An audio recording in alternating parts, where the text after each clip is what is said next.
Hey y'all, popping in real quick. I'm so excited to share with y'all one of my new favorite podcasts to listen to. Therapy Tea podcast is all about the varied experiences of mental health professionals and specifically the things they wish they had known before getting into this field.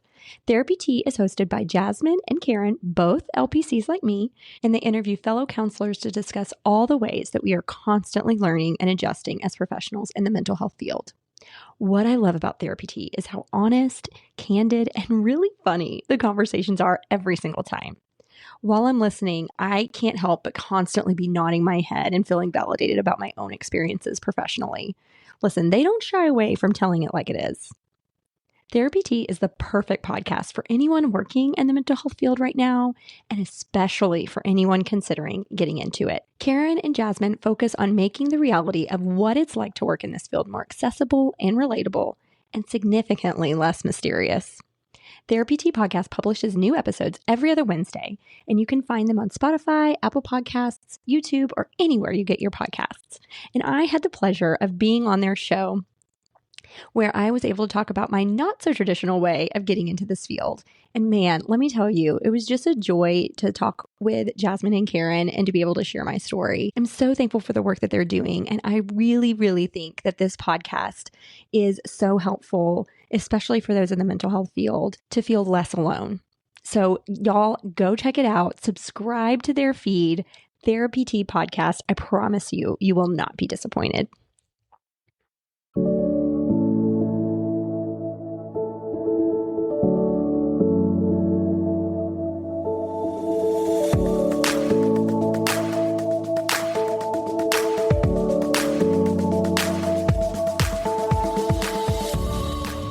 There, and welcome to the Couch Next Door, where a happy hour meets a therapy session. I'm your host, Candace Frazier, a licensed professional counselor. Each week, I'm honored to have a friend come sit on my couch, and we'll dive into an area of mental health that is impacting their world. We'll definitely laugh, probably cry, and maybe go on a rant or two, because we are all humans, full of emotions. Come hang out with us.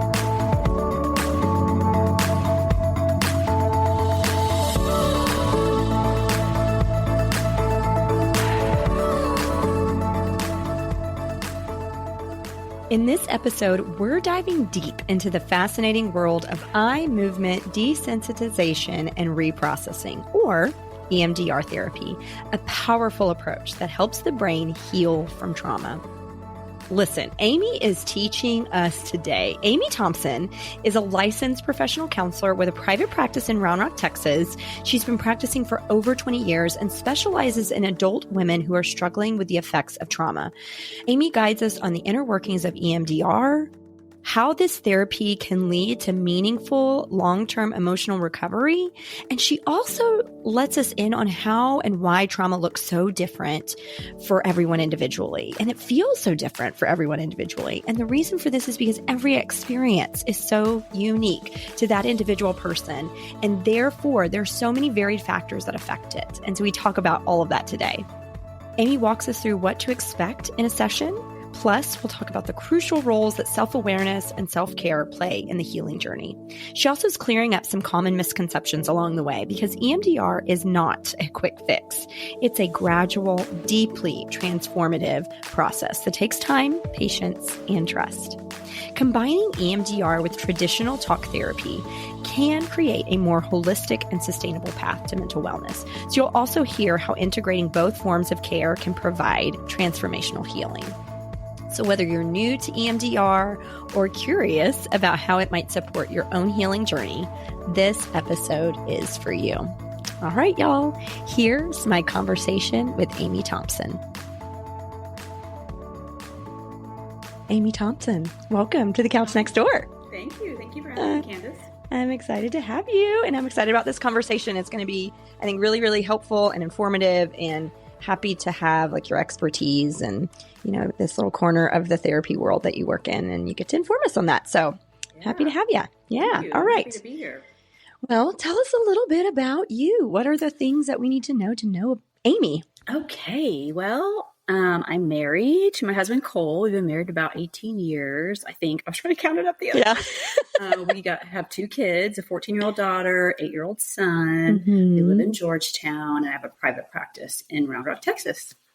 Nice. Yeah. And how long have you been practicing? Oh, gosh. Just over 20 years. I've been a licensed therapist. Been in private practice about 10 of those years. Okay. 11 of those years. Yeah. And that's ebbed and flowed a little bit as far as how much I work. Being a working mom, this is a great career and professional. We can kind of make our own schedule in that way. Sure. So, yeah, but been doing that part-time now for pretty solidly for about 6-7 years. Yeah. Yeah. What'd you do before private practice? Oh gosh, I worked in the jail system, the Williamson County jail. I'm sorry, Travis County jail system. I was at Austin Stone Counseling Center, which is a big church in Austin. Yeah, the original Austin Stone counseling team. Did a version of home health where I went into the homes of kind of low-income families. Yep. Nice. Okay. Lots of stuff. Yeah. Well, that is kind of my world. I did a lot of juvenile justice therapy before. Well, while I was getting my hours and like early private practice, I was still sort of doing that to supplement, when you start a business, you don't make any money. But yeah. And so I would go in the homes of kids that were on probation, and I would do assessments in the jail. Yeah. I loved that world. It was so interesting. It's a different world for sure. Yeah. Yeah. And obviously you end up having to really work with the whole family, or at least I do, because so much of it is not really about the kids, but about what's going on in the family system, which is challenging as a young therapist. I mean, being in my mid-20s and trying to step into that was really challenging. Absolutely. Yeah. Yeah. I mean, tell everybody I loved it so much, but I couldn't make a living off of it. And my husband was not crazy about like me being out in certain parts of town at certain hours of the day, For sure. But I never felt unsafe. I felt like my families were always like very concerned about me, like this 20-something girl that's just so in the middle. Yeah. So I always felt taken care of, but he was like, I don't know, like you're there, you have an appointment at 8 p.m. It's like, well, seriously? I mean, yeah, that you had to do that because they had school and probation meetings and, crazy. So anyway, that's funny. I didn't know that. Yes. Yeah. Right. So true. Would you even consider doing that now? Probably not. I mean, I'd have to have different hours. Yes. I'll come see you at school during school hours. There you go. I'm not going to come to your house at 8 p.m. So did you kind of specialize in youth, working with youth when you were early? Okay. Because you're mostly adults now, aren't you? Yeah. I and part of that is a couple reasons. I mean, now I have a teenager, so I feel like I have to be a little bit more careful working with teenagers just because I'm going to see it more from the parental side than, I still see a few, but it's funny because a lot of my teenagers that I saw in their teen years, I still see them, but now they're like in their 20s, which I love that age. That's probably one of my favorite ages to work with. Yeah. And then, as a mom, we have to change our schedule for our kids. So as my kids got older, they had stuff that I needed and wanted to be available for in the evening. So if you don't have those evening or weekend hours for teenagers, it's just harder to be accessible to them. So yeah, that makes sense. Yeah. So I kind of switched things up, but I still like working with teenagers. It's just kind of different now. Yeah. Well, and you wrote in your form, and I wanted to talk to you about this, like parenting a teenager, that it like surprisingly has been enjoyable for you. Yes. I agree. I am in similar experience. Yes. Yeah. So I want to hear, because you have a girl and I have a boy. Okay. So what, tell me what are some of your favorite things about parenting a teenager? Yeah. I think we all kind of expect it to be so challenging, kind of like the toddler years are. It's like the next phase of that, but that has not been my experience. I don't know if it's because of the temperament of my kid or our environment or what it is. I couldn't tell you. There's no magic formula, but it's been so enjoyable just getting to see her become her own person and become more of an adult. And it's, I get to take I can take a step back as far as the involvement in the day-to-day, everything that she's involved. I can just let her take point on that. Right. And I can figure it out. Be more of a supportive role, which is awesome. Is that kind of what you're experiencing? Yes. Yeah. And I think for me too, like I did not like the baby phase. I was not into the baby phase. And I think the more that I get to know myself, I think it's because it was hard to have a relationship with a baby. Totally. Right. We can't have conversation. And so I feel like as, you know, he's 14, so he'll be 15 in December, as he's gotten into that, like kind of like what you're saying, I get to know who he is. Like I'm seeing his personality. I'm seeing what he's really good at and how he's sort of been able to pave this path for himself that is separate from us. And I love that. Like I love seeing the things that he's really good at that is not because of me. Right. It's just because of what he's interested in and what he's fostering in his own individual life and getting to have those conversations, getting to know him, getting to know his friends. I don't know. There's just a lot of relational things that get to happen, I think, at this stage that doesn't happen at all the stages. And, you know, there's definitely some challenging parts of it. But, you know, I think as a whole, I have also been pleasantly surprised. I'm glad to hear that. That makes me hopeful, just like for that generation. And maybe this can change a little bit. Is your son a freshman this year in high school? Okay. Yeah. Same. Yeah. So she's a late birthday, but, it's been really cool because like you said, there's so much I'm seeing in my daughter that like I could definitely not take credit for. It's just like who she is, who God created her to be, exactly what she's just like, has interest in, or the characteristics she has that are not me at all. Which I really like and admire about her. It's like, oh my gosh, you're such a cool person. Yes, I know. Yeah, and I saw that in your, like, I just like you. Like you wrote that in the form. I just like her. I love her, but I also really like her. And same. Like I feel. I mean, I think lucky and blessed that I get to see that part, because I know that's not the experience for everybody. There's definitely hardships, but it's been fun. It's been a fun stage in parenting for sure. Yeah, cool. Okay. Yeah. Well, you have a younger as well? Yes, I have a 10-year-old. 10-year-old, okay. Yeah. Same. Yeah. So I'm always like, I wonder if it'll be so easy with the second one. I know. I'm not so confident about that. Are they super different? I wouldn't say super different, but different enough that we'll see. I think we might have a different journey, and that's okay. Everyone gets to have their own experience, right? But are yours pretty similar, or are they different? They're pretty different. It's funny to see like the parts of me in each of them, and then the parts of my husband in each of them, because it's not like they're a replica of one of us, you know?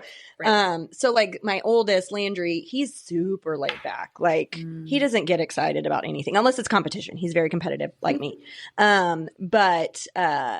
So, and he's also very social, which that's surprising because nobody else in our family is. We're all very much introverts, but he will go up and like chit chat with people. I'm like, what is going on? Yeah, you're like, I did not teach him that. That is not me. Right, that was not modeled for him. Right. But the younger one is much more like bullheaded, strong-willed, like, and much more responsible, to be honest. Like he gets his act together in the morning and he does his homework. I mean, Landry's gotten better now, but like, it's just, so it's going to be interesting, but I think he's got much more of a fiery temper. That's what I'm more worried about with him as he gets to middle school. Like, how's that going to play out? Because he's a little bit feistier than Landry is. Okay. Well, he's in soccer, right? Yeah, they both are. So keep him in soccer. Just say, channel all that energy on the exactly. Field, right? Yeah. What about Gray? Like, what do you think? How do you think he's going to do? You know, he's more social than Georgia, my daughter, is. And it just has more natural kind of adeptness socially and doesn't seem as shy or like self-conscious than she is. But kind of like you're saying, he's not as like, I mean, he's 8, so he's not as responsible. Right. He's not as kind of on task. And she's just more like, I want to do the right thing. I want to get all my stuff done. So it'll be, I don't know if that's about age at this point as much as temperament. So we'll see. He's kind of a little more like social butterfly, knows all the kids. And we'll just have to see, which is kind of how I was growing up. So I'm like, okay, I know that. I don't really know where my daughter's path has been as much, where she's just like straight A student, follows the rules, really responsible, which is great. That's been a breeze for me as a parent, but I don't relate at all. Right. Yeah. Oh, that's funny. All right. Well, tell us a little bit about how and why you got into EMDR. Because, I mean, you've been in practice for a long time. You've been a therapist for years. But I know you mentioned, like, this is more of a recent thing that you've been doing.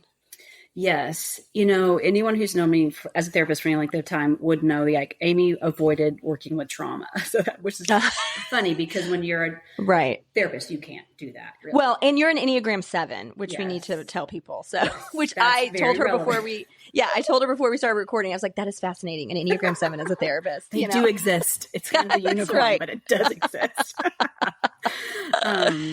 It just felt too heavy or too intense. But I mean, you do this long enough that your trauma is everywhere and to some degree. Right. And so you can't avoid it. And so I would refer out, I would really focus on the talk therapy process part of it, which is still very valuable in the majority of the work I do. But just as I got into, years into my practice and kind of like we talked about a little bit before to Candace, feeling a little bit like kind of stuck, kind of not bored isn't the right word because that's not right accurate, but just wanting more maybe, or wanting to grow or challenge myself a little bit.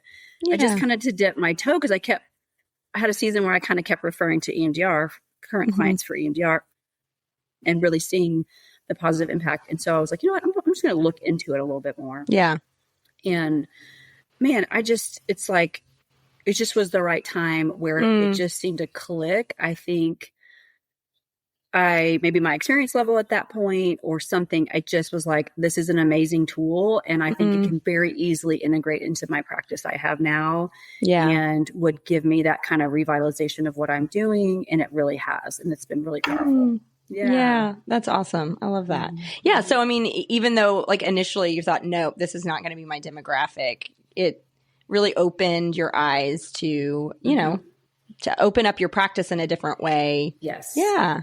And kind of like what we're talking about with personal life, that felt stable enough. You get out of those younger years, which is it's just so involving for you as a mom, or, I had a little bit more mental capacity and emotional capacity to kind of like, okay, let's branch out a little bit and just start. And I've been really conservative about, I'm going to take this slow. I'm not going in. Like I got trained 2.5, almost 3 years ago, have been doing it and, incorporating it into my practice over the last 2.5 years. And just now I'm like, okay, I'm ready to like finish that last piece of getting certified. So it's also kind of like drinking from a what do you call that? A hydrant. Right. The amount of content. And so it's like, I have to like, chew on this, apply this, because trauma is so complex, as we'll get into. So it's been a slow process, and I've appreciated that as well. Hey, y'all, just popping in. My friends over at Work Ethos are launching a program called Founder to CEO Fast Track in January of 2026.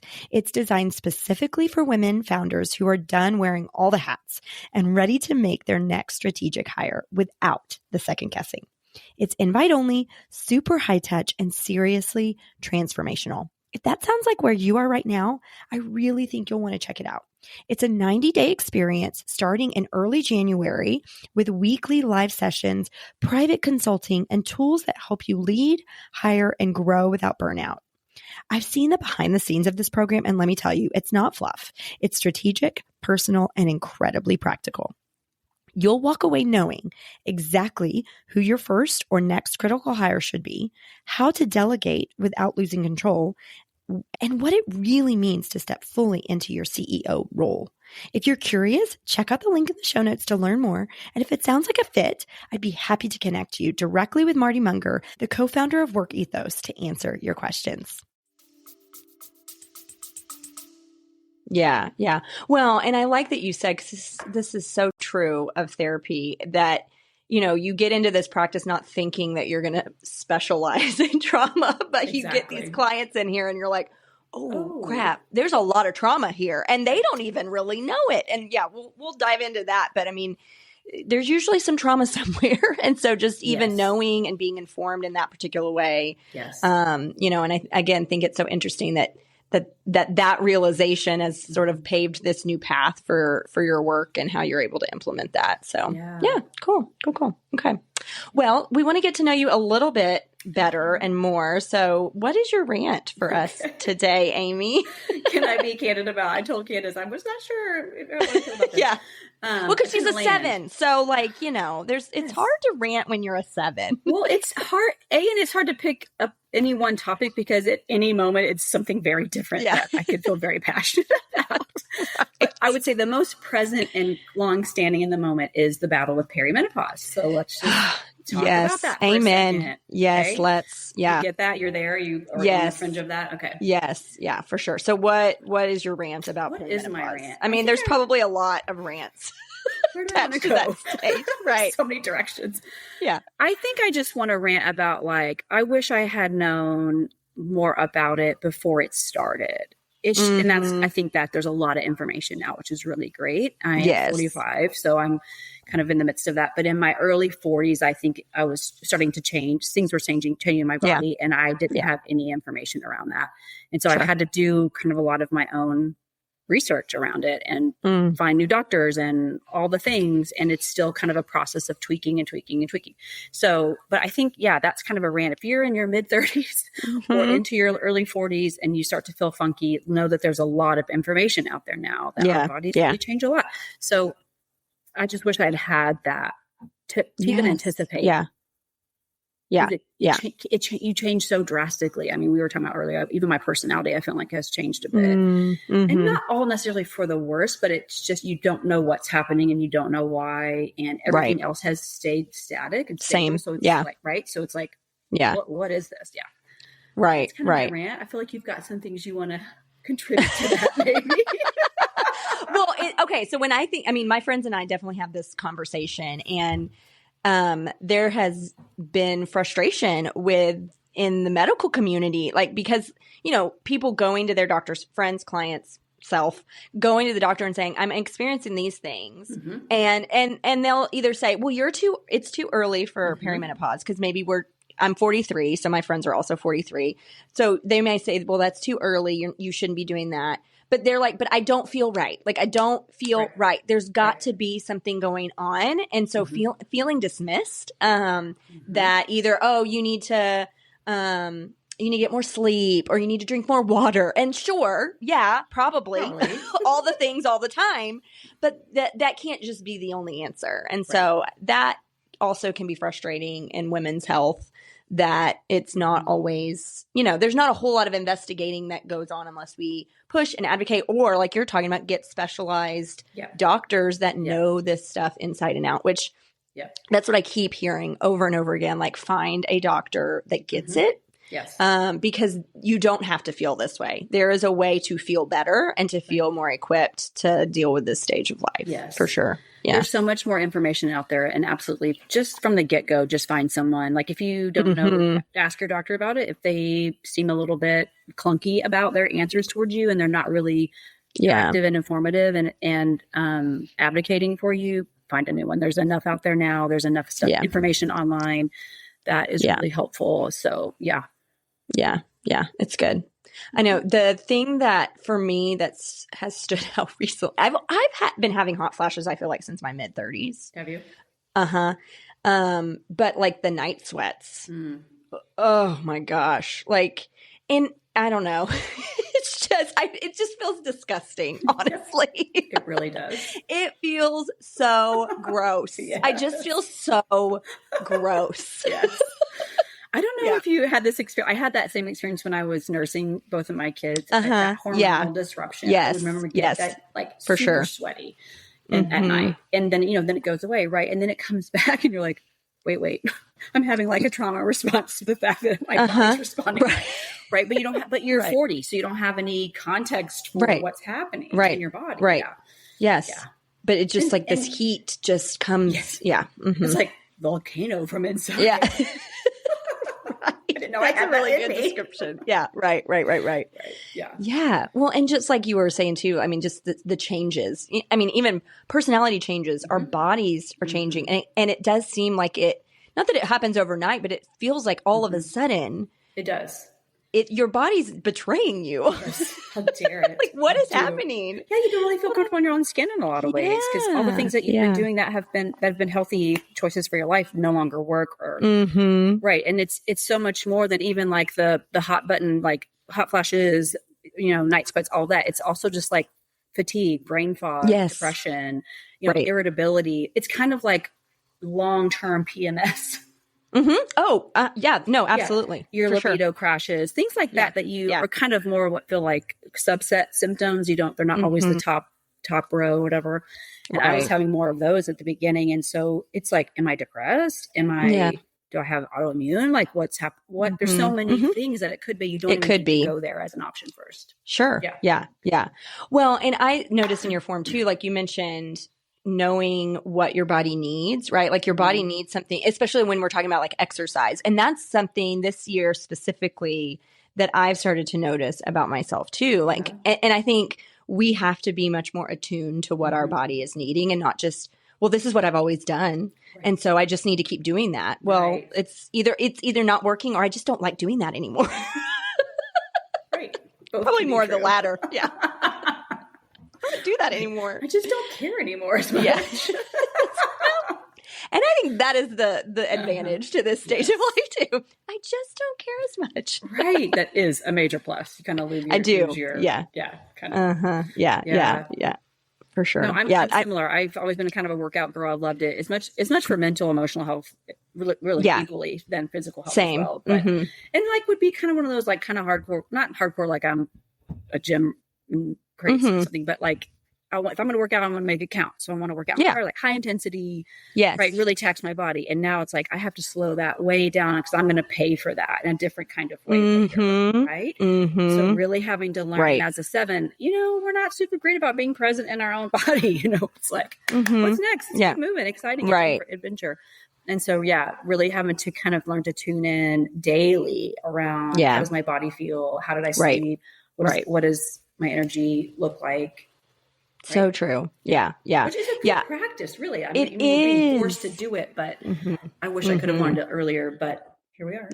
Yeah. Well, and I think just being able to frame our expectations going into this stage, right? Because I feel like that was surprising to me. I've always been a runner and, I will run halves usually once a year. I've done a couple of marathons, which last one I did, I made a goal. I'm going to do one more marathon or another marathon before I turn 40. And in the middle of it, I was like, what am I doing? This is idiotic. Why am I doing this to my body? Yes.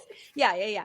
So at that point I was like, well, I'm never doing this again. But it's like what you're talking about. When I train, like I used to love it, but I know that if I start doing that kind of stuff to my body again, it's unsustainable at this point. Like I get injured, then I can't do anything. And so it feels like it's a lot more of like a slower sort of game when we're talking about exercise at this stage. Cause I want to take care of my body so that I can move it. Cause I feel better when I'm moving it. But if I do it too hard, like you're talking about, like I used to, I'm not going to be able to do that. I'm going to be out for a couple of weeks. Right. Yeah. It's not worth it. Yeah. No. We pay for it later. Yeah. I would much rather be able to walk, and do that rather than, okay, well, I can run 13 miles, but I'm hurt now. So I can't do it for 2 months. Everything hurts, even just sitting here. Yeah. Which, this is kind of not to be a natural segue, but I think that is so true about just our bodies in general and awareness of just where we are, even emotionally and mentally. Because just pace of life, different stages of life, we're not always like really tuned in to our own mental, emotional, and physical experience. Right. And there's so many distractions. We could go down a whole nother rant about internet and social media and always on our phones kind of thing, and just how distracted we constantly are. Right. And there's parts of our brain that are really affected by that. And so I think it's just a great practice in general of like, as I tune into how my body's feeling, like, okay, well, that's just natural for me to next check in where I'm going, where I'm at emotionally, where I'm at mentally, where I'm at spiritually, all of that relationally. And so I always encourage clients to do stuff like that, but it's kind of forced me to do that in my 40s, which has been really beneficial. And I can't begrudge it because it's been really fruitful. Yeah. No, it is good. It is a good practice. But I feel like what you're saying, in our 20s and our 30s, we didn't feel the need for that as much. So then we didn't slow down. We didn't pause in order to listen to all those things, but because we could keep going. Right. we could keep doing the things. Exactly. Right. Yes. We had all the hormones we needed and we slept. The sleeping. Oh my gosh. I have never had trouble sleeping, and now I do. And it's real annoying. It's real annoying. That's what was and has been the most challenging part of it is the sleep. Yeah. The same. My husband, we used to joke, I would hit the pillow and I was out. Same. Yeah. I'll be so tired and I'm just like, blink, blink. It's a thing. Right. Yeah. Super annoying. Okay. All you ladies out there, we're sorry. we're with you. We feel you. Yeah, exactly. Yes. All right, Amy, let's get into our conversation. So I'm real excited to like dive in, unpack all the things EMDR related. And when I think about EMDR as a whole, like, I have been a client of EMDR, and I often refer people out to EMDR because I just do talk therapy. And, like we were talking about, sometimes I will have clients that are coming for one thing and I'm like, you got a lot of trauma. And we can get stuck, in our talk therapy if that trauma isn't addressed in this specific way, just because of what EMDR offers our brain when we're talking about trauma. So tell us, what are some signs and symptoms that might indicate an individual should consider EMDR as part of their treatment? Yeah, great question. And I don't want to dismiss talk therapy and the importance of that, because EMDR is a wonderful, powerful tool for trauma specifically, but it can't replace all the other stuff that's also provided for you in regular talk therapy, process therapy. I think the kind of most important part is to have some of both.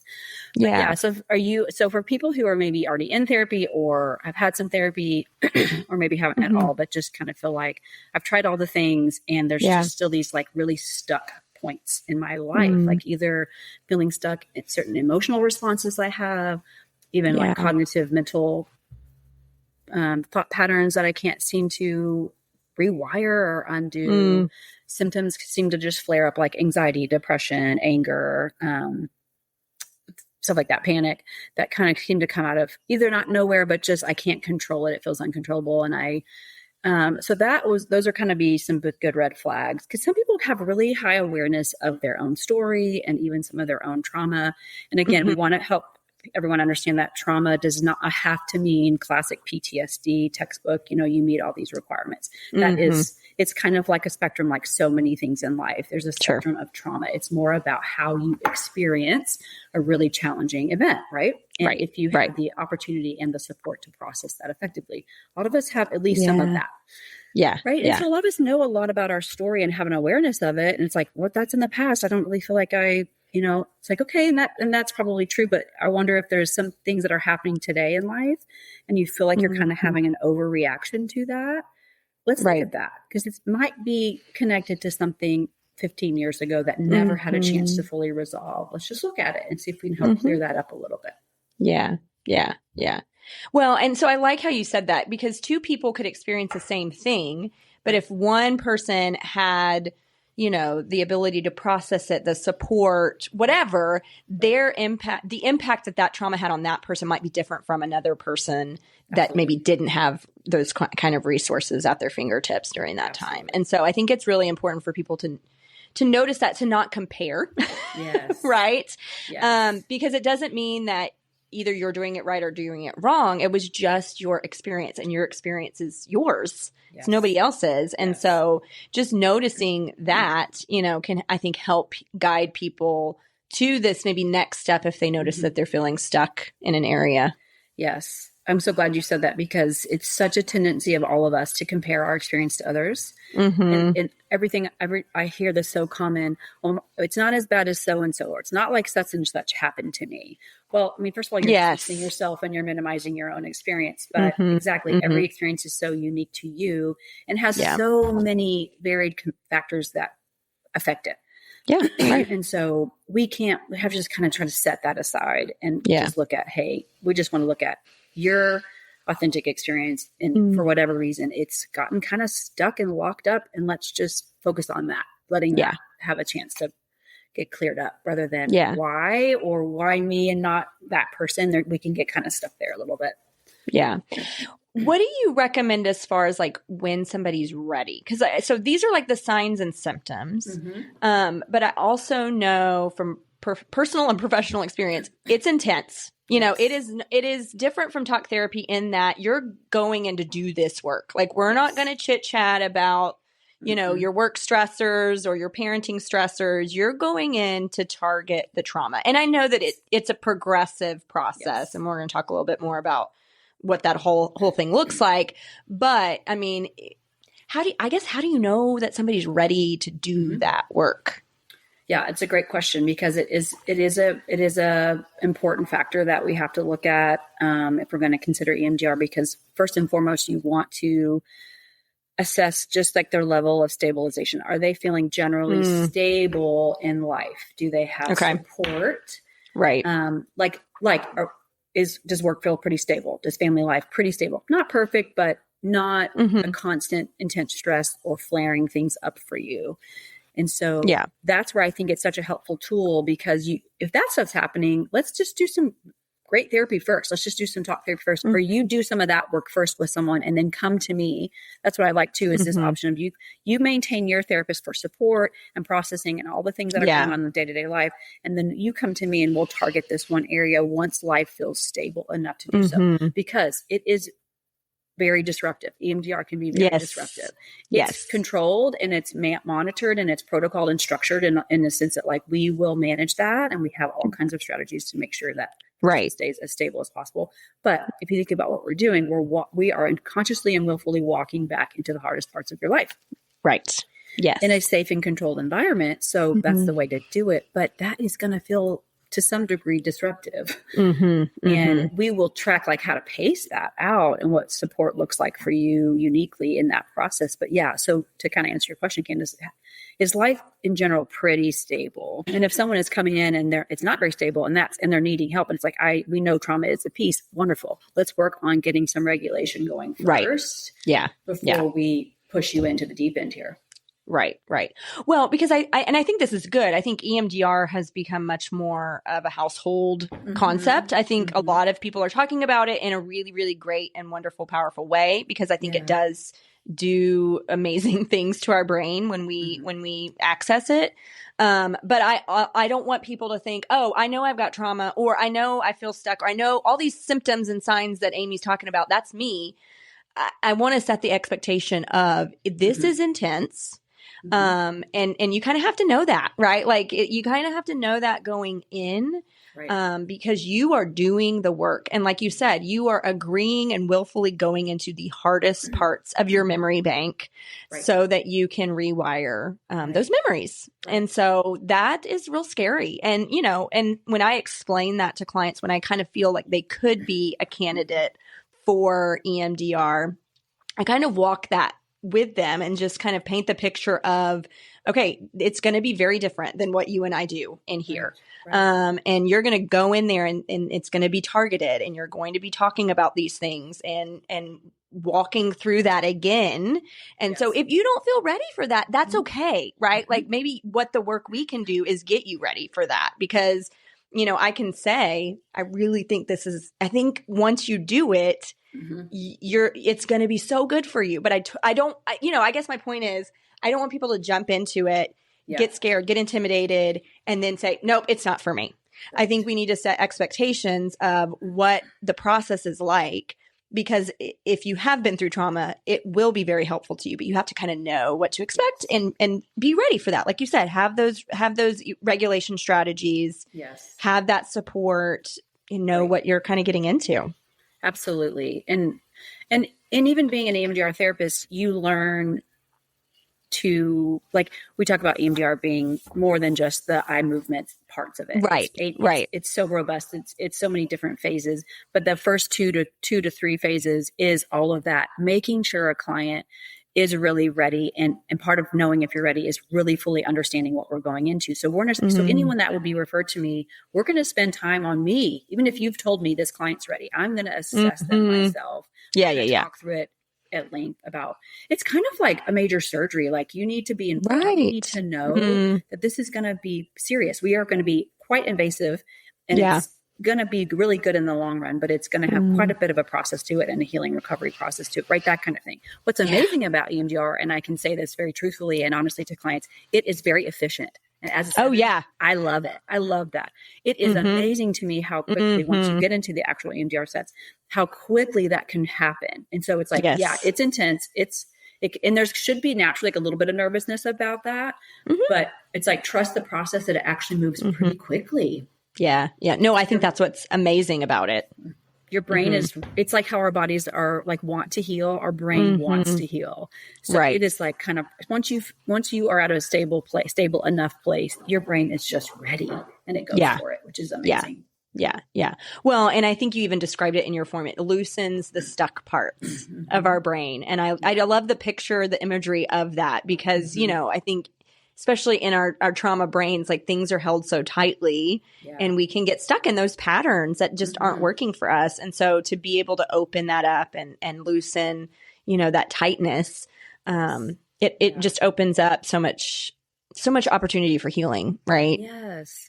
You can really feel transformed as a person because, especially if you're talking about early childhood trauma, think about if something traumatic happens at 5 and doesn't have a chance to fully loosen or process and digest, that takes hold in a way that can really shape how you view yourself, how you view the world, how you view relationships, how you view anything and everything. And you don't even realize it's doing it.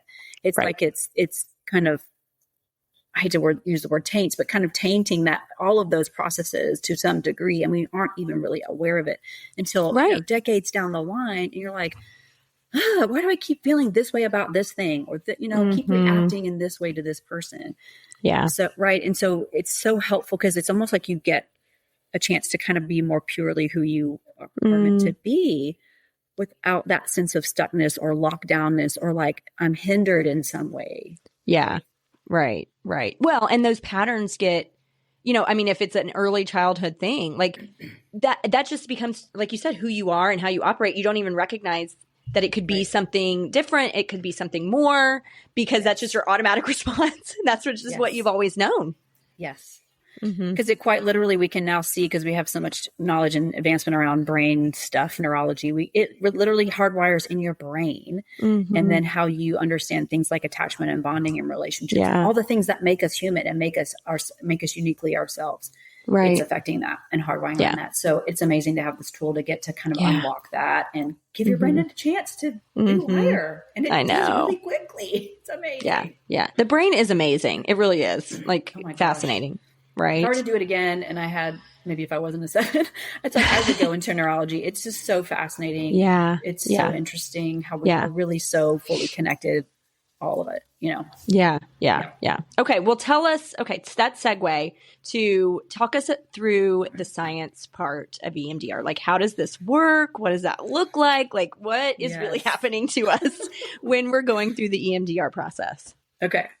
I'll do my best since I'm not a scientist or a doctor by any means, not even close, but I'll try to just make it understandable and accessible. Okay. So let's just imagine trauma happens and for whatever reason, we don't have the support and resources to process that effectively. It gets kind of locked down or stuck quite literally in our brain and in our wiring and in our understanding of life. And so we want to give the brain a chance to set that free, like we've been talking about. And so the science is a woman years ago, who's the founder of this, like in the 80s, I won't bore you with all the details, but basically figured out that what is happening in REM sleep, rapid eye movement sleep, that's one of the phases of sleep where we have the most active dreams. That's our dream state.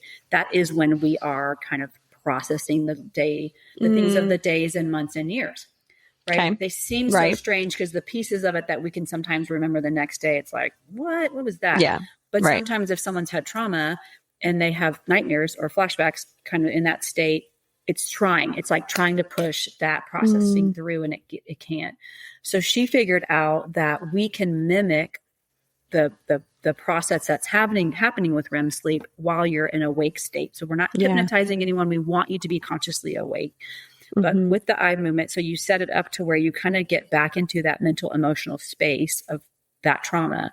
And we do the eye movement. So you're just kind of following my fingers back and forth. And it's mimicking REM sleep. And it's allowing the brain to have a chance in a safe, controlled environment to go back into that and actually have a chance to process it and digest it. Where before it didn't get a chance to process, it just got stuck. Right. So you get stuck in everything that comes along with that experience, all the emotions that come along with it, all the thoughts that come along with it, all the beliefs, all the physical sensations. Sometimes our access point into that experience is the physical experience. I don't know why I go into this place, or I hear this word and my stomach just turns into a knot. There's not any conscious memory of why. We can access it through that. It's amazing. The body remembers, right? Your body holds the score. Your brain remembers. So it's just giving a chance to like, okay, let's just let that process out. And it does. And we go back and check, and it's like, okay, that doesn't feel so disturbing, or that doesn't feel so challenging anymore. Or right. And my thoughts about that are changing. Okay. So the science is that your brain is literally like kind of unlocking a stuck point and able to rewire and connect to parts of your brain that hold adaptive material, which is like, the world can be safe. People are good. I am lovable. I do have worth. Where it's kind of been like isolated, or we're kind of imprisoned from all these good, true, positive things over here that some of you know, like some of your brain knows that stuff. Right. This can't access it because it's locked up here. So it's like, if we open that jail door, that jail cell, and let it find its natural pathway to adaptive material, it will. Yeah. Yeah. It's just, right. And giving it a way to do that. Well, and, you know, thinking about, like you were mentioning, childhood trauma, I think I know the answer, but I want to ask the question anyway. Like, if it's something that's happened, you know, long ago, is it harder to do that than something that's closer in proximity? Okay. You'd be surprised. No. Okay. And trauma, again, is so unique to each person. So whether it happens at 5, whether it happens at 50, and you're coming into me at 55, it's like, it's still trauma. And your brain, that's what's so amazing to me, is part of the strategies of even accessing what's potentially at play here, what trauma. Sometimes it's not even, you don't even have any conscious memory of it, right? So, but your brain is holding on to it for you, so it can get there. It can, and in EMDR work, we have to kind of go towards the first and the worsts, which is hard, but that's because that has laid the foundation for anything and everything else that came after that. Okay. So we are kind of looking for, like, is there anything under the age of 10 that we need to be aware of that you maybe never would have just defined as trauma. But if there's something like an attachment wound, or like I felt ignored or abandoned by a parent, or I just felt like that relationship was ruptured in some way, or a move happened. It was a good thing, but it was a move, and I lost all this sense of connection and stability for a period of time. And then we moved on and it was fine. Well, there's still just this like blip there that we need to maybe go back. Right. And so, yes, to kind of more directly answer your question, yes, we can, even if it's way back. I mean, some therapists are EMDR therapists, and they're doing stuff that maybe occurred in utero for you. Wow. Yeah. That kind of blows my mind. That's way beyond time. But we can go way back because your brain is storing all of that to some degree.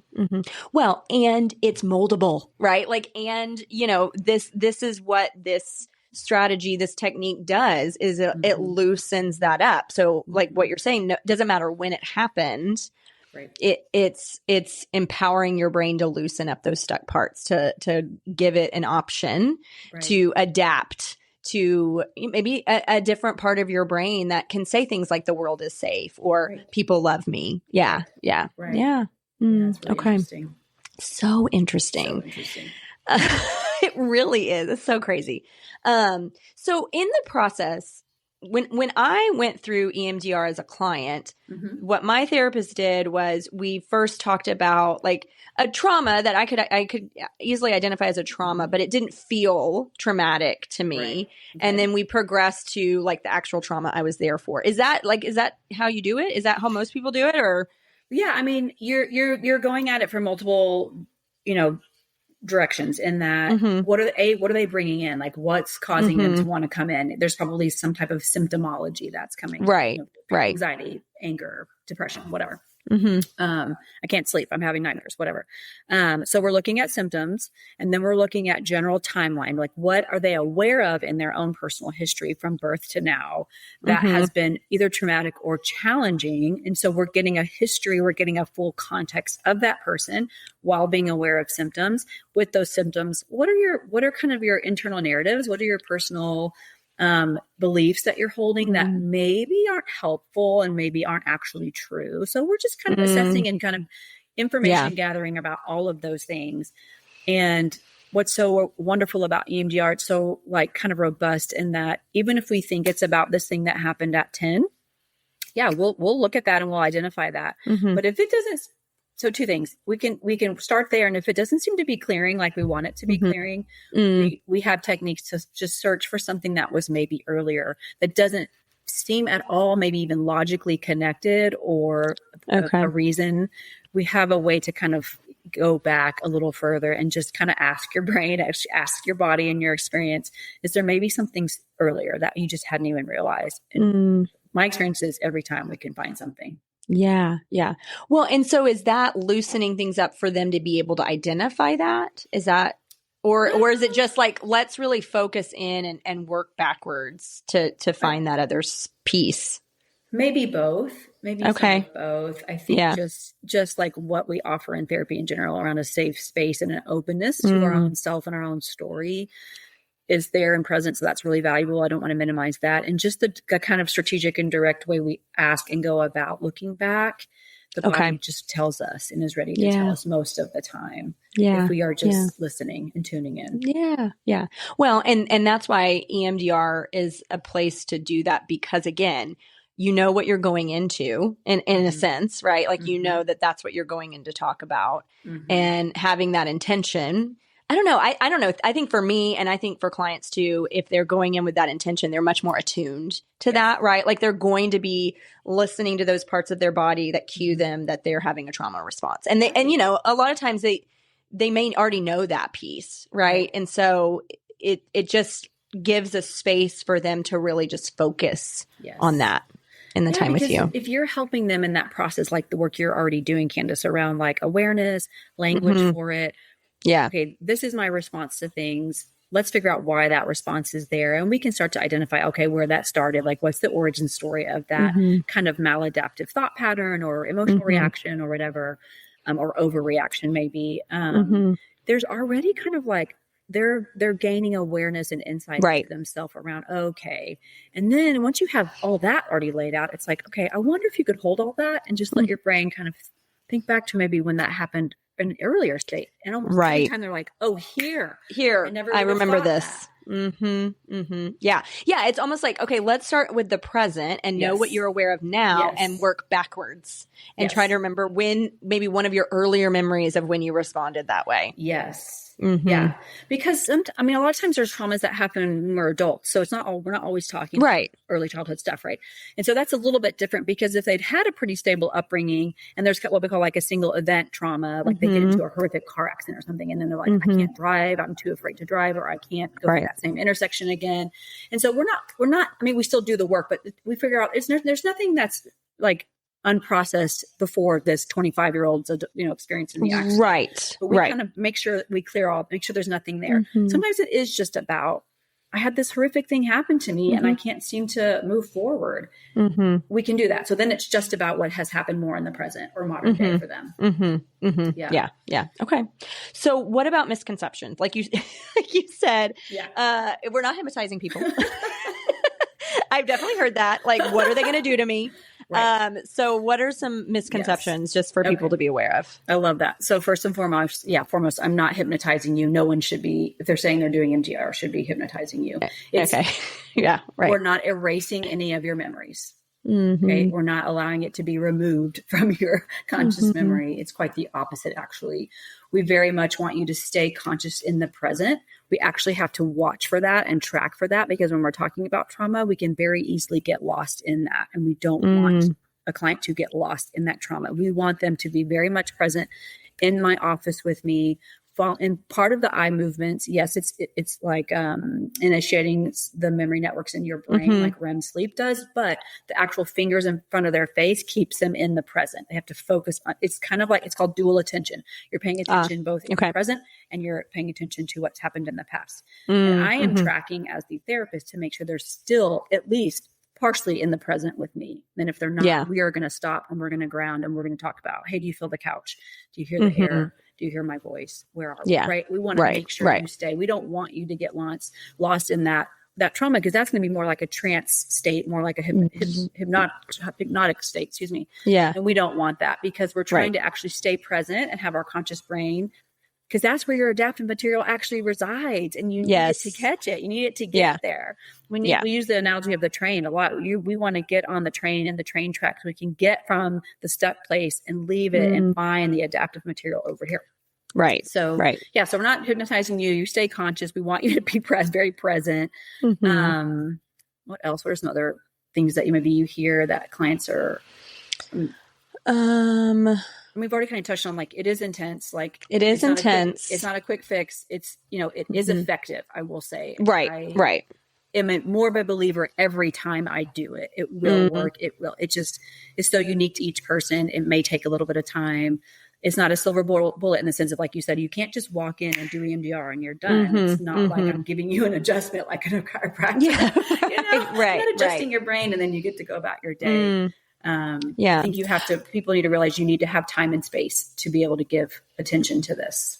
Right. Do you find that people, like, if you've had a client that did EMDR and it was effective and then they go off, do they ever need to come back for like an adjustment, so to speak? Sure. Yeah. Well, that's true of talk therapy, right? Sure. In general. Right. That's when you get through a lot of the work and they're feeling really good and stable. And then it's like, okay, 6 months or a year down the line, they're like, hey, I feel like this thing came up. It flared a little bit. Can we just have a little bit of a touch up? Yes, it can be like that. You hope that you've done it most thoroughly on the front end. Yeah. EMDR is working on past material, present material, and then we want to project into the future so that you can even help your brain already grab that adaptive material about future events. So you hope that you have very thoroughly processed all of that material, but stuff happens and maybe we don't get every little thread. What's cool about EMDR too is that it generalizes. So that just means we don't have to work on every single trauma point in your life. Sure. Especially for people who have complex trauma, you may have to hit quite a few, but once you start to do the work and it starts to find that adaptive material, it can generalize to all the other little pieces of your brain. It kind of starts to activate all of that together. So you start to find, like, we worked on this target, say we're looking at a timeline, and we worked on this one at 7, but I really thought the one at 10 was the big one. But now that we've worked on the 7 one, now that we look at the 10, it's not quite so disturbing anymore. Right. We still need to probably do some work around that thing at 10, but it's going to be a little faster and easier. And then we get to the thing at 24 and it's like, that's barely even, I mean, I can remember it, but it's like, I have some distance from it and it's not so in my face. I don't feel like it's consuming me. I have space from it. I feel like I have control over it. Those are what we're looking for. Yeah.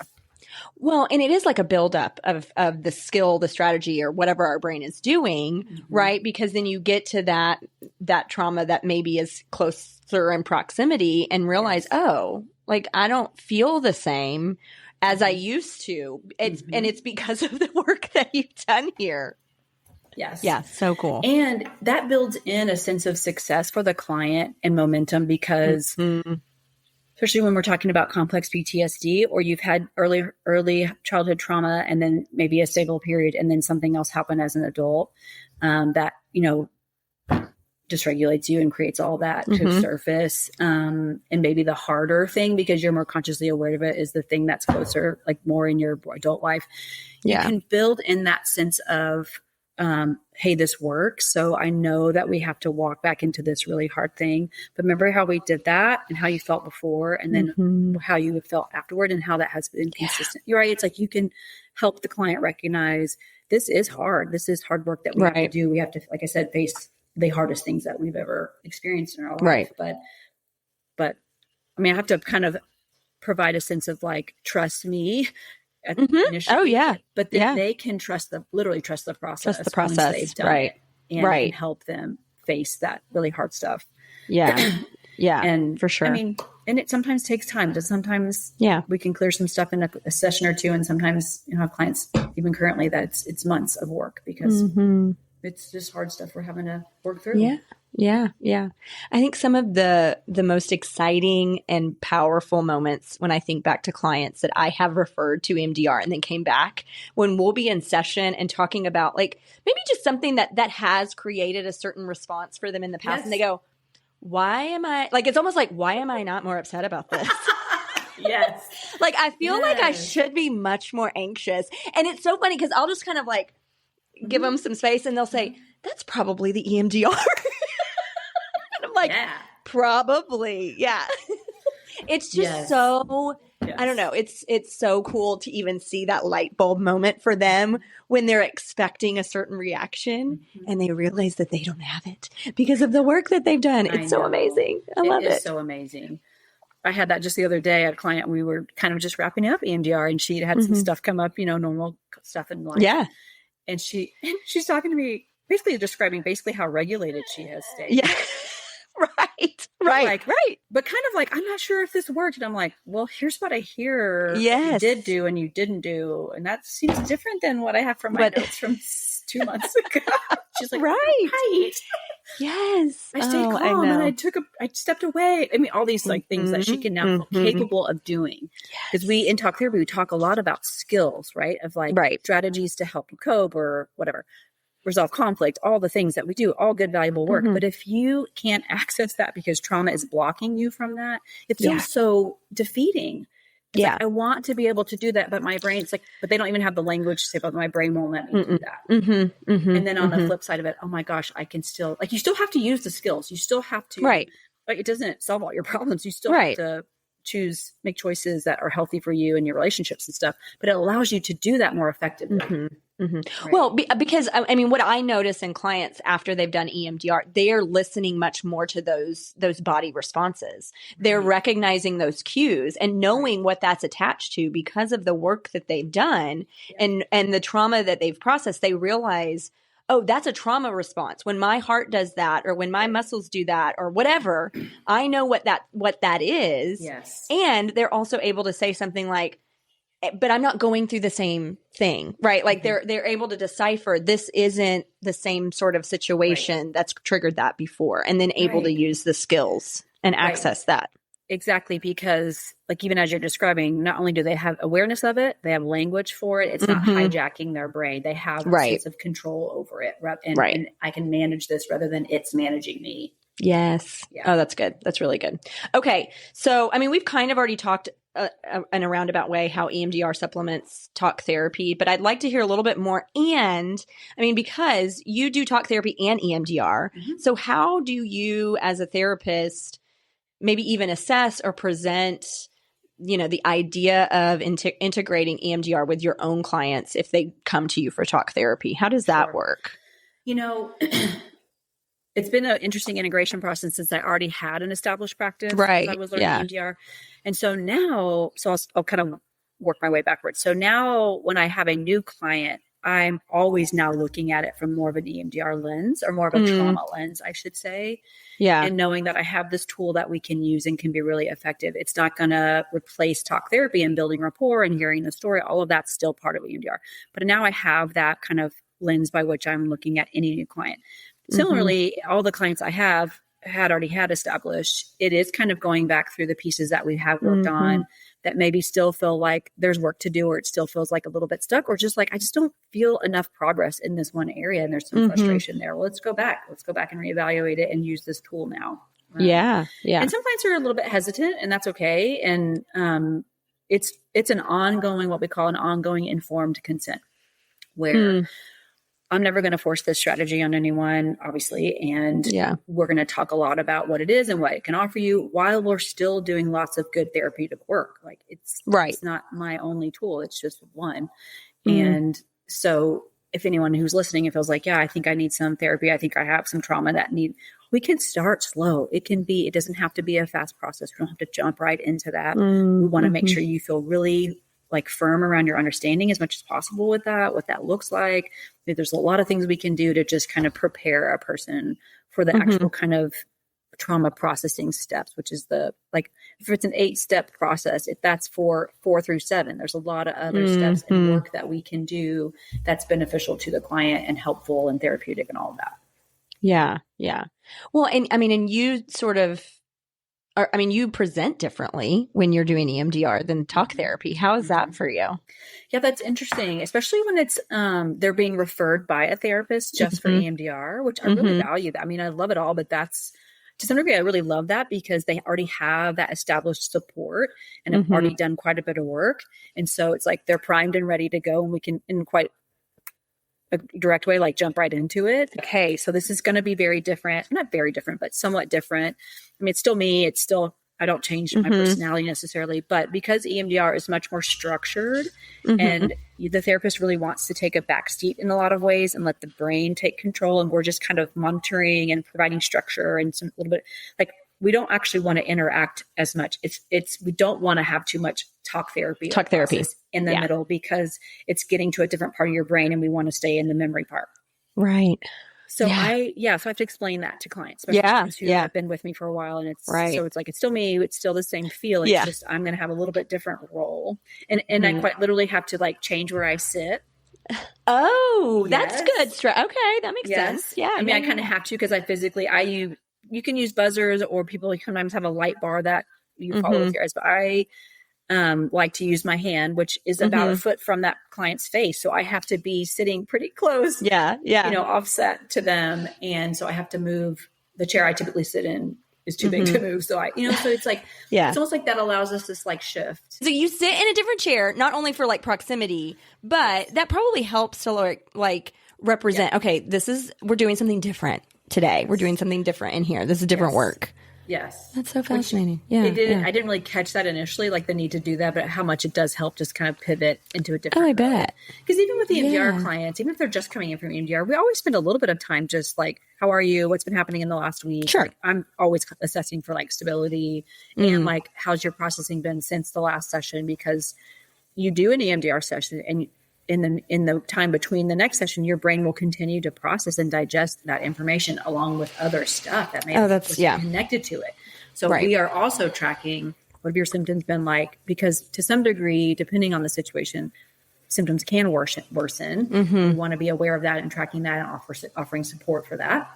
And what is the content? Like if we cleared or got to a certain place in the work that we did in one session, if it's kind of like on a memory network, it's going to maybe move to the next either part of that trauma or the next kind of trauma in the timeline that's similar or connected. Yeah. And so we want to be tracking, where is your brain already naturally going? And we want to get in line with that, in step with that. So we do spend a lot of, at least 15, 20, 30 minutes of the session just touching base. What's happening? How are you doing? Because if someone comes in and we're expecting to do EMDR, but they're like, I just lost my job, or my mom just died, or I'm like, okay, this may not be the day to do that. Right. Let's just spend some time helping you stabilize around that. So we always have to kind of be aware of that. Yeah. Now, are EMDR sessions longer than a typical therapy session? Yeah. Yes. I'm glad you said that. I meant to say that earlier. Yes. I find we need at least 90 minutes, but 2 hours is kind of my sweet spot, because it gives you a lot of room. And it allows you to, like, if you're moving along, like, let's do as much as we can while you're here. Right. And because you do spend some time at the front end processing, and then you also want to always build in time at the end for regulating and calming and grounding and all of that. You want to make sure you've got a good amount of time. Yeah. But you're also always managing like their capacity and their brain energy, because it's intense work. So it's like, we may have scheduled for 2 hours and we're 90 minutes in, but we're kind of coming to a natural stopping point. Yeah. And you look like you're exhausted. It just gives you that flexibility to. Yeah. I like that. What is your recommendation for people to just be aware of after EMDR sessions? Like you said, I mean, just their emotional capacity, the exhaustion. And I hear a lot about that from clients that are doing EMDR, just like wears them out. So what is your recommendation for people just to be aware of? How can they take care of themselves well after those sessions or while they're undergoing it? Right. So that's a great question. So that's part of even what we talk about initially before we really get into it, is like how and when we schedule those appointments, like be aware of their own personal schedule and life stuff, and because you want to be able to have some space afterwards around it, because it is very emotionally, physically, mentally, physically, and emotionally exhausting and taxing. And it is like, you're going to need some time. Like a lot of clients go home and take a nap. People don't nap. So you want to just build in some margin for that kind of thing. Like, don't do it right before you have to go pick up your kids, or don't do it right before you have to go into a big meeting at work. You want to, like, things like hydrate, want to be able to give yourself time to just veg out and sleep, or process, like journal, or some clients like to do art, or just go for a walk. So, and then it's also talking around, like, just the awareness around the next few days, because As we assume your brain will keep processing. So what you might have more vivid dreams because we're kind of activating what REM is already wanting to do. And so be aware of some dream stuff, be aware of just like memories that are surfacing that you either weren't consciously aware of or just haven't thought about in a long time, because it's one of two things. Either it's allowing it to finally process, or it's somewhere we need to go. It's like floating to the surface because we need to probably address it. One of two things. Okay. So that symptoms, if you start to have anxiety or some other symptomology that we need to just be aware of and figure out what's causing that, because it's also an indicator of something's coming up. It's giving us some clues of where we need to go. Yeah. Well, so it sounds like if people notice that outside of session, that's really important to mention to their EMDR therapist. Yes. Because it's an indicator. Yes. And any decent EMDR therapist should prepare them for that on the front end and ask about it every session. Yeah. And it kind of, thankfully, it's somewhat helpful to clients that even though they're having, like, even though the symptom of anxiety is still coming up or comes up, it's like, at least I have context for it now more. At least I can understand why it exists and it has a reason and a purpose, rather than just like, I don't know why I'm panicking. That can be half of the battle is the why, And that's it right there. Like when people have a context, even if they still feel the same, they look at it differently, and that and that then feels different, right? Like it may feel like the same symptoms, but with the context, it's a different experience. Exactly. Yeah. And so that's something that is important for people to hear is, and that's, I mean, I think therapy in general, a lot of times it feels worse before it feels better. Right. Sure. But again, when we put it in the context of it's because you're processing something in a way that you've never processed it before. Exactly. And so you're responding to it differently. And it doesn't mean that it's now all of a sudden harder. It's just different. Right. And to be expecting that. Right. Right. Because it part of what we have to do in helping, like kind of the psychoeducation piece, is you're facing something you've never faced like this head on and this intentionally. And so when something has been compartmentalized, that's the word that people often know, it's been kind of locked up in a little box somewhere that I don't have to, because I'm avoiding that thing because I don't feel like I have the capacity or the resources or the skills to deal with it. Well, now we're saying, let's pull that box out. Let's open it up. Let's pull all the scary, hurtful stuff out in a way that's like, okay, I'm willfully, like I said before, walking into this, but I am going to allow myself to feel all those feelings that I've had to lock away. Think all those scary thoughts that I had to put into, have all that physical. And we're going to intentionally walk and let those things kind of free, let them out in a safe, structured way. And amazingly, they're like, and then it could just go. It's like, it's just like needed to be released. Yes. Right. Like, yes. I've been haunted by this thing that's been so stuck. And if I can just like, okay, I see it. Okay, it's gone. Like, you did it. You did it. And I want people to hear that, because a lot of times I will hear if I suggest EMDR or, mention the word trauma, they're like, but that's in the past. Like, I don't want to go back there. Like, how is that going to be productive? Right. But then, the more I talk to them, I'm like, oh, well, this is just become their coping strategy. How much stuff have they left back there? And just because you're trying to pretend like it didn't happen and that you think that you don't have emotions about it, that doesn't actually make it true. Right. And so like what you're saying, if we can just unlock it, then really it's just a matter of releasing it and giving it space so that it's no longer locked up in our brains. Like it just because you want it to not have happened doesn't mean that your brain is gonna, operate that way. Yeah. Right. And it is scary. It is scary to think about having to face that and feel all those feelings. But I love that you say, just give it space. I say that a lot. All we're doing is just noticing that feeling in your body or that emotion. Let's just notice it. Let's give it space. Let's honor it. Let's honor the experience that you've had because you had it. And ignoring it's not helping you. It's not serving you. But if you can see it, and because we're always working towards integration, we always want someone to help their story, help them face their story and understand their story and let it integrate to be them, their whole story, right? Yeah. Good, bad, neutral. And so part of that is like, hey, let's just notice that and give that space and feel that. Let's feel it. Let's feel it wherever it is in your body. Let's feel that emotions, right? And then it's like, okay. Yeah. Because it's almost just like, okay, well, that didn't kill me. It did. Right. That was rough. Yeah. Like that was terrible. I don't, I don't want to do that all the time, but so it builds in a sense of like confidence around like, and let's keep doing this now. And as we move forward, like, hey, when stuff comes up, let's just feel that. Let's notice it. So it's training, right? It's training. Like we were talking about just tuning to our own bodies of like, right.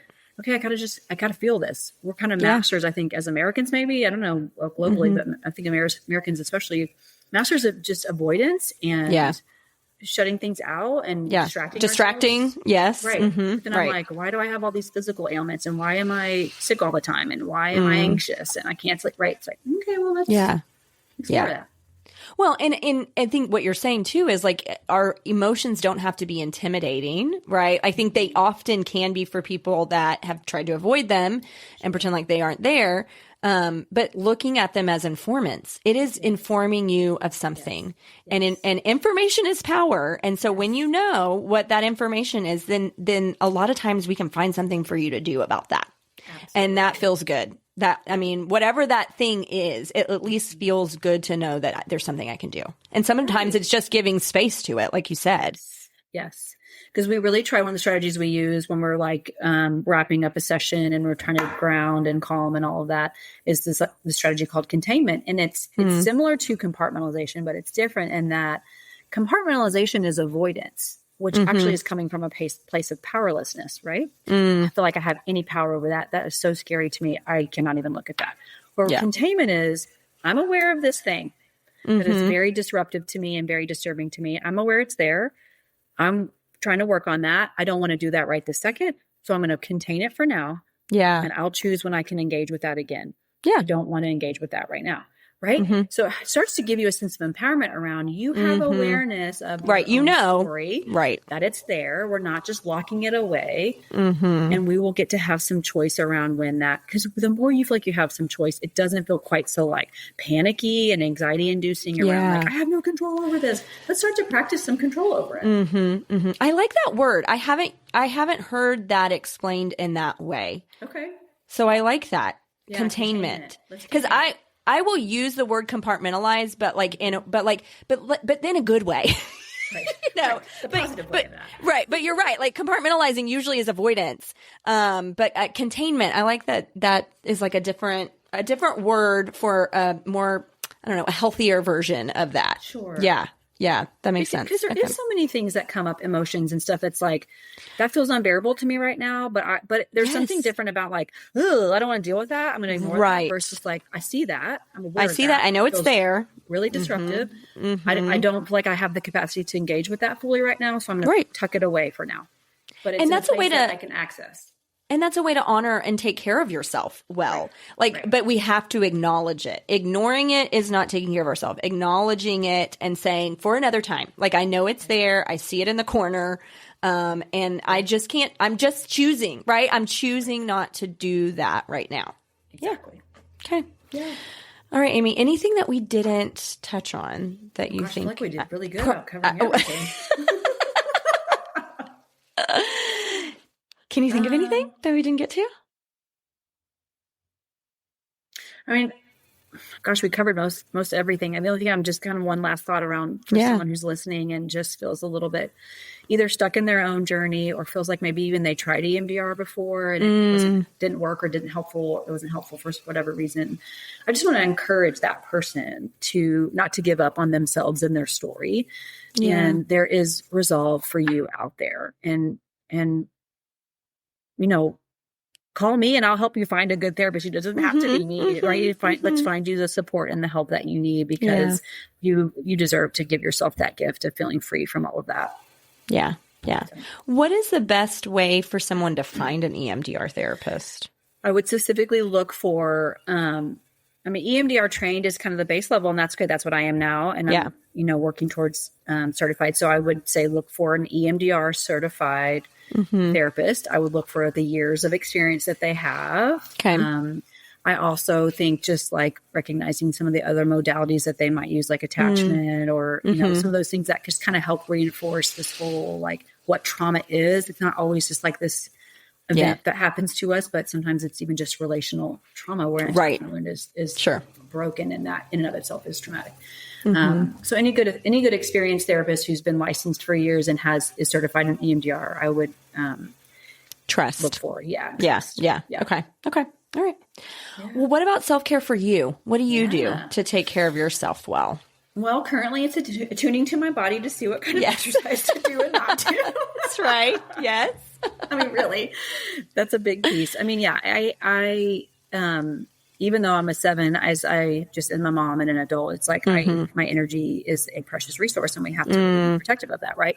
So, finding margin, making sure I have margin in my days to just relax. And, you know, I think I probably even said in my little thing I filled out, like, I'll watch an episode of Friends, something just kind of silly, mindless, puts around the house. Yeah. Getting exercise, what that looks like, making sure I'm having time with my husband to connect, or family, friends, whatever. Staying spiritually grounded and connected. That's really important to me as well. Yeah. But nothing, you know, earth shattering as far as brand new, but yeah. Well, what are your exercises of choice these days? Like, what have you noticed works, or that I don't know, what have you been doing? So it's kind of I have kind of 3 things. So I walk a lot more than I used to walk, because I was a runner too. I used to run, not as long term, not distance, but, I've been walking a lot more. Yeah. And do some weights, and then a lot more stretching than I've ever wanted to do before, because takes so much time and you have to be patient, but it really pays off. And I used to hate riding the bike, but at least twice a week I try to go to Hotworks, which is a gym that has like a sauna and infrared, and that is so restorative. So I'll ride the bike somewhat intensely in there, and it just feels so good. Feels good. Body. Yeah. I've heard really good things about that Hotworks place for that very reason. I'm sold. I couldn't do it every day. It's not a workout you want to do. Like I said, I maybe do twice a week. Yeah. But it's as much for the infrared and the sauna, like the detoxing, and it really helps your muscles recover. And so that's been really great. Yeah. Nice. So those 2. And then we have an elliptical at the house. So sometimes I just jump on that. Yeah. It's more of like, I need to work out, but I don't really want to. But I can just jump on yeah. Maybe you watch an episode of Friends while you do it. Yeah. Exactly. Yeah. I know. Sometimes I need that like some sort of thing I can look forward to. Like if I'm walking, is there a podcast episode I've been saving? We've got to incentivize it a little bit, because the motivation's not there. Sometimes. Yeah, absolutely. Okay. But you started walking a lot too as a runner. Yeah. Well, I've noticed, I've started to walk when my kids are at soccer. So it's easier to fit that in, where I used to work, and I'm like, I'm not doing that. Like, I don't want to be working right now. Yes. And so, I mean, their practices are an hour and a half, so I can get a good 4 miles in just walking around. Yeah. And because I think before, like when I was younger, I was like, that doesn't feel efficient, right? Like I'm gonna have to walk a whole lot longer, and I don't get a sweat, or, I don't feel like it's good enough, but if I could just convince myself that that's good enough, which that's the process I'm in right now, I probably would get up and walk, because I like doing it. I've noticed for me in exercise, it's important for me to, like, being outside is really important for me, I think. I don't know. I've just noticed, like, if I can spend some time outside, I'm a better, nicer person. For sure. So I think if I can just convince my brain that just get out there and walk, because sometimes I just feel like, is it? I should be running. No, it's fine. You can walk.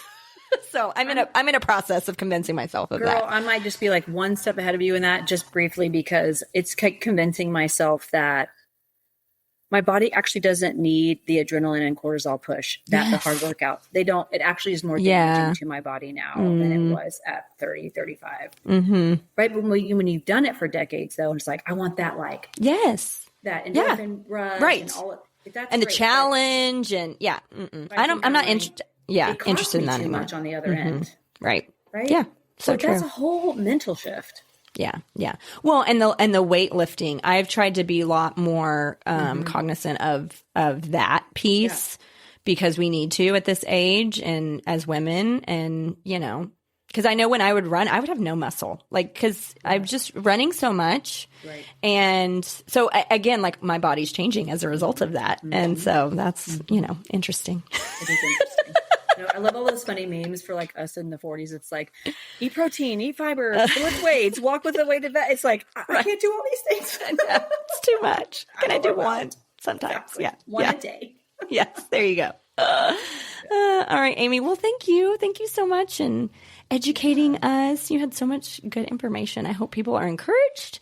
Yes. They don't feel intimidated by this, that, if you feel like this is something that would be good for you in your healing journey, reach out to me, reach out to Amy. Like, we will help you get connected to somebody because, we both value this work and think it's pretty amazing. It's pretty amazing what our brains can do when we have the right tools at our fingertips. So, yeah. Yes. Thank you so much for having me. This has been great.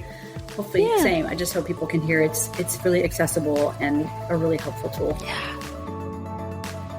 As you heard here, Amy shared how EMDR therapy is a powerful way to help the brain heal from trauma. It is intentional, intense, and very effective.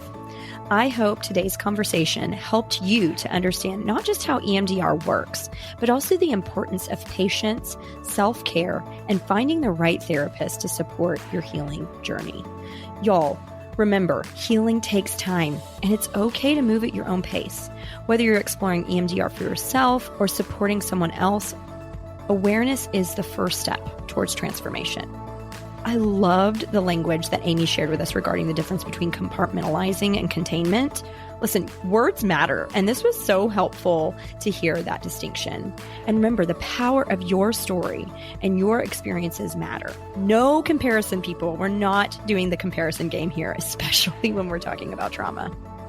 Although we were not talking about specific areas of trauma, there have been quite a few previous episodes on the Couch Nook store where we've talked about specific types of trauma. Some of those include birth trauma, betrayal trauma, generational trauma, and complex PTSD. So be sure to check out those other episodes on the Couch Next Door. And as always, subscribe to the show so you don't miss an episode. Listen, I hope that this episode was really encouraging to you.